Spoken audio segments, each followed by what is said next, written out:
baixa autoestima, sensação de estar incomodando, pensa 1000 vezes antes de dar a sua opinião diante das pessoas. Muitos desses sintomas acometem pessoas com TDAH, e eu era uma delas. Investi em autoconhecimento, testei várias estratégias e depois de muito treino e prática, desenvolvi um método para superar tudo isso. E você também pode conhecer esse método no primeiro link da descrição. Você deu esse exemplo aí do professor se abaixar, né? Que assim, é meio que a coisa da humildade, do entendimento de que nem sempre estará correto, né? Porque todo mundo, ninguém é perfeito, nem mesmo os professores.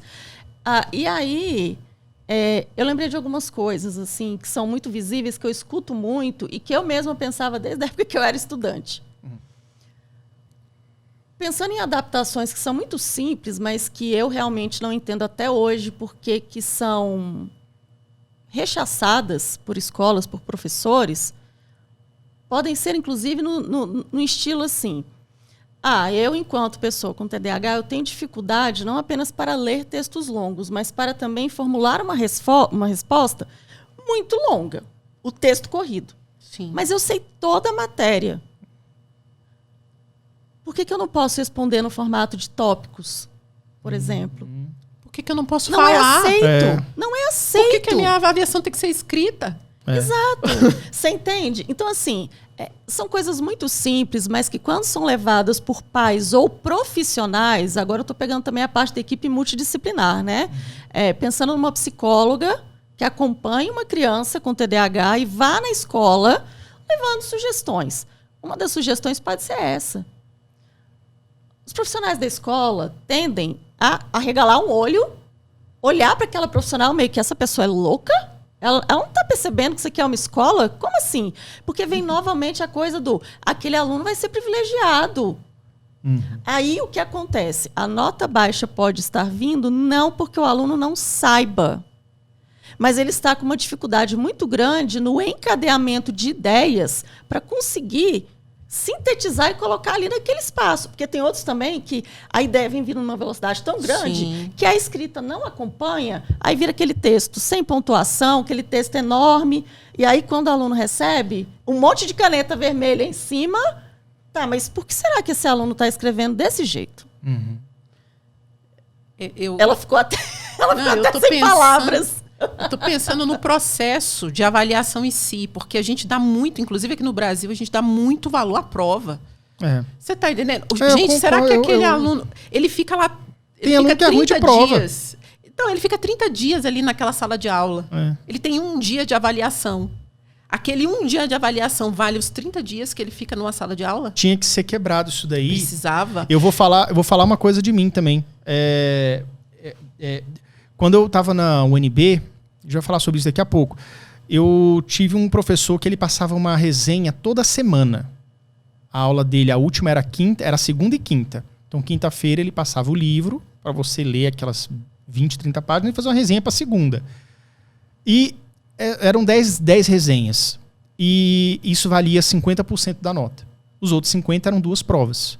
Eu falei, pronto, lascou. Se eu não tirar 10 nas outras 2, eu não vou conseguir fazer resenha nenhuma. Quando chegou na segunda, que eu não consegui fazer de jeito nenhum, eu já me conhecia, na terceira semana eu falei, professor, olha só, eu tô com muita dificuldade e eu não vou conseguir passar na sua matéria. E por quê? Porque, você tá passando isso daqui toda semana, eu não dou conta. Ler, analisar, fazer resenha disso daqui de 20, 30 páginas, daqueles textos horrorosos da Universidade de Brasília, que é um copyright de 78, tipo, os negócios, um livro mofado, uns xerox, assim, não dá. Aí eu falei, professor, não tô dando conta. Aí ele falou, beleza, eu vou pensar e vou trazer uma sugestão na próxima aula. Não foi nem a solução, a sugestão. Qual que foi a sugestão dele? Você vai fazer as 2 provas e você vai pegar um texto, 20 páginas. E aí eu quero que você faça um trabalho sobre isso. E vai valer os outros 50%. Eu tirei ali na minha nota 7, tirei uma nota boazinha nas outras 2 provas, beleza, eram 3 avaliações. Então, ele pegou um texto que ele achou que era o mais importante do conteúdo todo e falou, beleza, você vai fazer um trabalho até o final do semestre sobre esse texto, essas 20 páginas. Você tem 2, 3 meses pela frente de fazer isso. Fiz, entreguei para ele direitinho, tirei um 7, 8, foi uma nota boa. E nas outras provas... Então, cara, isso dá para fazer uma adaptação. Com certeza. Porque a prova eu também precisei estudar para a prova. Mas eu estudava de outra forma, li um resumo, mas não tinha que ler tudo texto horroroso. Eu vou antes. Por que tem que ter prova? É. Você consegue fazer a avaliação do aluno. Você pode fazer uma autoavaliação, o próprio aluno se avaliar. Pode fazer avaliação aos pares. Você pode fazer... mas como que eu vou identificar que aquele meu aluno sabe aquele conteúdo, né? Outra coisa que o Brasil dá muito valor somente à questão de conteúdo, né? Enfim, porque às vezes, nem sempre um aluno que é bom conteudista é um aluno que ele aprendeu. Às vezes ele é só um bom memorizador. Ele sai da prova e ele não sabe nada. Você tá entendendo?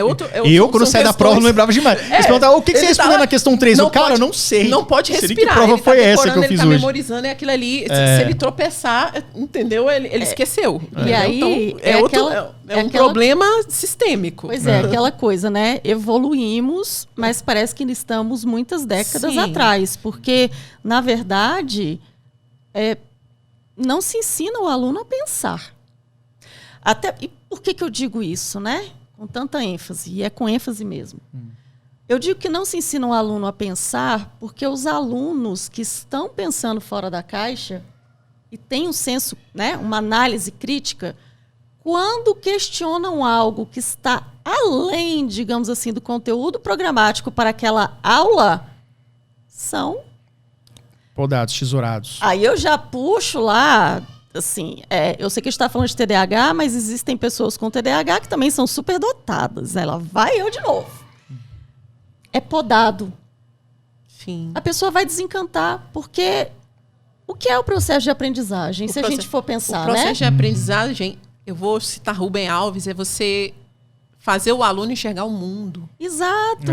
E quando o aluno abrir-se para o mundo. Pois é, e quando o aluno está querendo, de fato, enxergar o mundo e a única coisa com a qual ele se depara é com uma coisa engessada. E aí, gente, olha, conhece Pink Floyd? Conheço. Claro. Sim. Sabe a música emblemática dele, né? We Don't Need Education. Brick in the Wall. Isso. Tem tudo a ver com isso aqui. E eu sempre super me identifiquei com o Pink Floyd, especificamente com aquela música.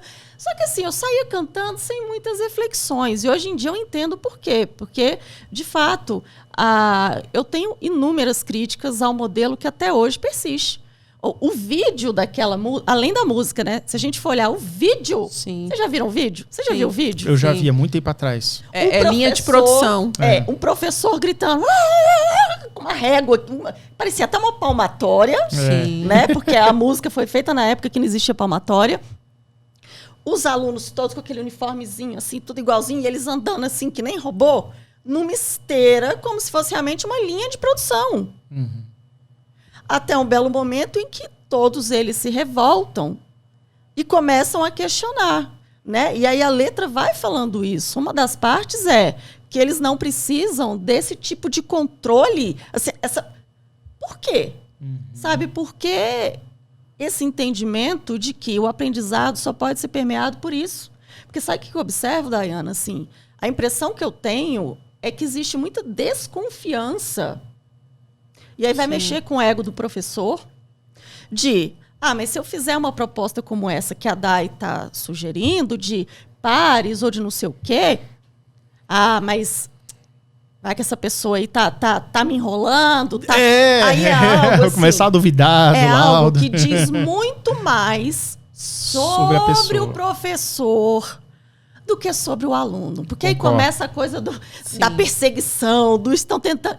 Gente, não! Sim. Não! Então, a figura do professor é essencial. E aí o aluno começa... Aí o que começa a acontecer? Aluno colando. Muito. Não estou aprendendo. É um sistema engessado, focado em provas. A média é 7. Eu tenho que passar. Como eu não consigo aprender de nenhuma maneira, o professor não tem didática, eu não tenho aula particular, estou sozinho aqui. Eu tenho que fazer alguma coisa para subir minha nota, para sair do 0. Ou seja, o pensamento de não vou dar novas formas de avaliação, não, porque podem tentar me enrolar, acaba gerando o quê? A enrolação total. Porque aí a pessoa está fazendo porque a cola já não é professor de besta. De besta, exatamente.